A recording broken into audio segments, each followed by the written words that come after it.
Hi everybody, it's me, Velvet1217, and today is Monday morning, and it is May 27th. April 27th. And I just wanted to update you guys. I know it's been a while. Just had a busy week, but I wanted to update y'all on my first week of round 2, P2. So basically that first week of loading and VLCD, so it's the first 7 days, and that's April 17th to April 23rd, and this is loading and VLCD.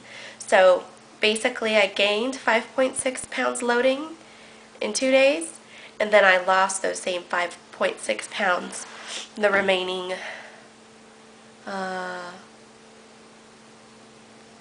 for 5 days, whatever, the remaining 5 days of that week. So that's pretty good. So my first week was spent loading and then losing the loading weight. I only had, in that week, I had one slight gain. What I did was, I didn't feel like eating fish, so I ate ground beef for dinner for 4 days straight. I can tolerate beef pretty well, so I just wanted to see if I could eat it every day or whatever.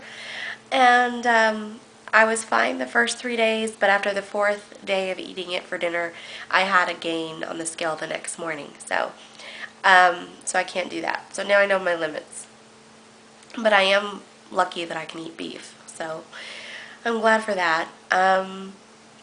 Let's see, this second week, we're 3 days into the second week of P2, and I have lost a total of 5.2 pounds in those 3 days.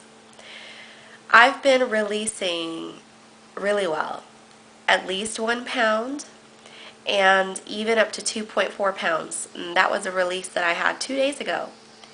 So I've had great releases. I've just been rocking this round. It's been great. And my average release is 1.5 a day. So I've been releasing like a guy. I hope it continues. I don't know. I count every release a blessing. I'm sorry, guys. Every release is a blessing, but you know, I've just been really happy with my releases. I have 2 things that I think have made a difference, because I told y'all in my last vlog some things I was going to do different. So a couple of other things that I forgot to mention was I'm eating before 7:30. So by 7:30 I've had my dinner, and that's because I'm trying to go to bed by 10:30, 11 o'clock at the latest. So I eat before 7:30. The other thing is I am having the Cairo Cleanse tea that Christy had posted on Facebook, and I think she vlogged about it, and Angel has vlogged about it, and I have been making it. I've been doing it diluted. I started off using 1 tea bag and making 3 cups, so 3 servings worth out of 1 tea bag, and I'd have 1 cup a night, every night. And now I'm up to doing 2 cups out of 1 tea bag, and I have 1 cup every night. So that's how I've been doing it. And I've had these losses. I've already introduced coconut oil. I mentioned last vlog that I was going to do the first few days without coconut oil and see how that went. And coconut oil doesn't really affect my losses one way or the other. So, I also increased my injections. I started off 150, but I was having some hunger issues. So I upped it to 175, still had some hunger issues, and 200 is perfect for me. I don't have the hunger, and so 200 is a perfect dose. So I'm back at 200 now. Back with the coconut oil, and still having great losses. And I was comparing notes to last round, and by this time last round I had already done an apple day. And I was already clumper keeping, where I'd lose 1 pound, and then I'd go 2-3 days without losing anything, and then I'd lose another pound. So I would lose in clumps, whereas here I've been losing fantastically. I mean, I didn't expect these kinds of losses, and I'm having really great results. So, and really the only two differences are the Chiro cleanse and eating before 7:30.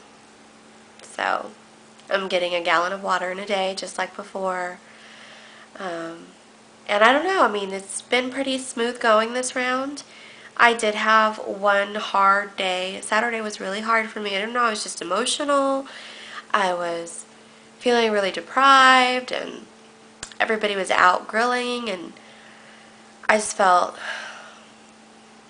really deprived. But Lexa, I think is her YouTube name, posted on Facebook a recipe for grilled chicken kebabs and cabbage, roasted cabbage. So I took that and did grilled chicken and apple kebabs and grilled cabbage. And let me tell you, it was good. I did that Sunday. I had my boyfriend grill that for me Sunday afternoon. It was so good. I didn't feel deprived. Everybody else was having fun, you know, chilling and eating hot dogs and hamburgers and grilled chicken on the grill, barbecue chicken and all this stuff and steaks. And I had my kebabs, and they were absolutely delicious. So I highly recommend that. If you have like a barbecue to go to and you're on P2, do that recipe and add the apples to your skewers for the chicken, and it's absolutely wonderful. I'll try to post the recipe on the sidebar, or the link on the sidebar. Let's see. I haven't gone around to skipping injections. Kind of afraid to rock the boat. Things have been going so great, and I'm just kind of afraid to skip. So we'll see if I get around to that. Another thing I want to share, I am 2.8 pounds away from hitting the 30-pound mark. In other words, like in probably 2-3 more days, I will have lost a total of 30 pounds on HCG, combined round 1 and round 2. Yeah, I am excited about that. You know, I am in the upper 150s right now, really close to 150, and that is the smallest that I've ever been able to get as an adult, because my first year of college, so I was graduated at 17, so I was like 17, 18 and 19 really, I guess. My weight range was 140 to 145. After that, I gained freshman 15 and pretty much stayed in the 160s all through the rest of college and adult life, and then got married and went into the 170s, and that was my highest, was like 178. So that's where I started. And I'd lose weight. I got divorced and I lost weight and everything, but you know, for me to be at 150, you don't understand how hard I had to work. I had to stick to like a 1,200 to 1,300 calorie diet. I had to exercise 5 to 6 days a week, hardcore exercise, and work with a trainer. That's what it took for me to be in the upper 150s, 150 to 153, 154, where I am right now, actually. That's what it took. And here I am, getting there with ease, and I'm not even going to stay there very long. I'm going to push right through that and get into the 140s again. And so when I get into the 140s, I will not have been there since that first year of college.